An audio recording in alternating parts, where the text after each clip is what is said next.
Have you ever actually tried to meditate, sat down, closed your eyes, only to find yourself feeling even more restless than when you started?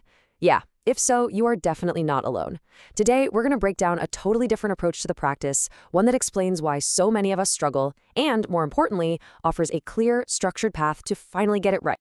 You know, this quote from meditation teacher Girish Jha, it just nails the experience for so many people. You sit down, you try to focus, and what happens? Your mind either drifts off into this sleepy fog or it just spins out of control with a million thoughts. It's an incredibly frustrating cycle. So, if you're sitting there nodding along right now, just know this is one of the most common roadblocks people hit when they first try to build a meditation practice. It's almost a universal experience. But here's a really powerful idea. What if that feeling of failure isn't some personal flaw? What if the problem isn't you at all? What if the problem is in the instructions we've all been given, which, often ask us to start at the very end of the journey, not the beginning? Right? The advice we always hear is to just focus on your breath. But that skips several absolutely crucial, foundational steps. It's literally like trying to build the roof of a house before you've even laid the foundation. Of course it's not going to stand. So, what's the alternative? Well, it's a framework we can call the 3 floors of awakening. The idea is to think of your practice just like a building. To get to the top, you have to build and master each floor, starting from the ground up.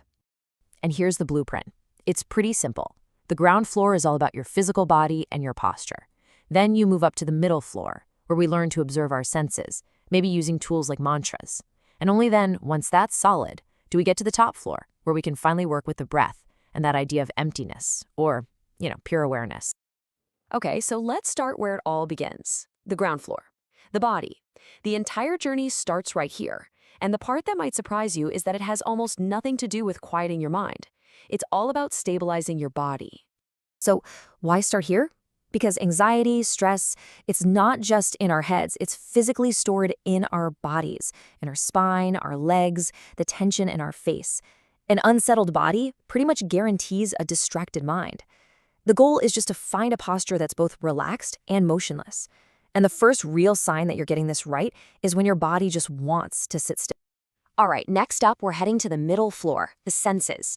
Once your body is stable, then we can start to turn our attention to our inner world, all those thoughts and emotions, and we learn to just observe them instead of constantly reacting to them. This is the huge, game-changing shift that happens here. We stop identifying with our emotions.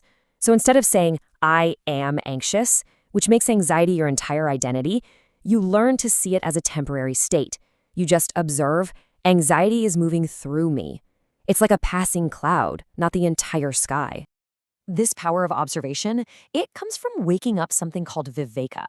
It's your inner power of discernment. You can think of it as the calm, wise part of you that can just watch your thoughts and emotions float by without getting totally swept away by them. It becomes your greatest ally on this floor. The goal here is to cultivate a state of being carefree. But hold on, this doesn't mean you become apathetic or you stop caring. Not at all. It means you can care deeply, but with open hands, without all the clinging, the grasping, and the need to control that comes with a clenched fist. And that is what builds incredible resilience. Now, with a stable body and an observant mind, we are finally ready to go up to the top floor. This is where that instruction we hear all the time, focus on the breath, finally finds its proper place. The most important thing to get here is that breath awareness is not a performance. You're not trying to control it, you're not trying to perfect it, you're not trying to win an award for best breather.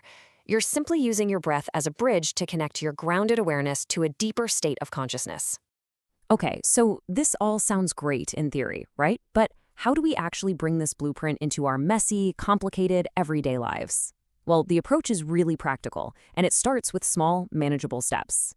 The next time you feel that wave of anxiety rising during the day, don't try to fight it with your mind. Instead, just stop what you're doing, take 5, maybe 10 minutes, and go right back to the ground floor. Check your place, check your position, check your posture. Grounding your body is the absolute fastest way to calm your nervous system. Then, in the evening, you create a really simple reflection practice. First, you analyze the day. When did I get hooked by anxiety or reactivity? Second, you reflect on what triggered it, but without judging yourself. And third, you just make a simple promise to yourself to try and observe rather than react the next time it happens. This simple loop builds incredible self-awareness over time. And finally, let's look at the big picture here. Why does this practice truly matter? Well, the goal isn't just to feel a little bit calmer during the day. The ultimate goal is much, much bigger than that. The ultimate purpose of this whole journey, according to this wisdom, is self-knowledge. It's about peeling away all the layers of mental noise and conditioning that block us from our true nature. When you know your real self, you experience it directly. And in that experience, suffering starts to dissolve. And what is the very first profound experience of this kind of self-knowledge? It's the dissolution of our deepest, most fundamental fear, the fear of death. When you truly realize what you are, beyond the body and mind, that fear just falls away.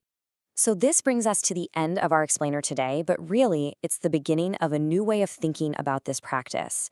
The entire journey doesn't start with some huge effort of mental control. It starts with a simple physical step. So the real question is, what's the first step you'll take on your ground floor?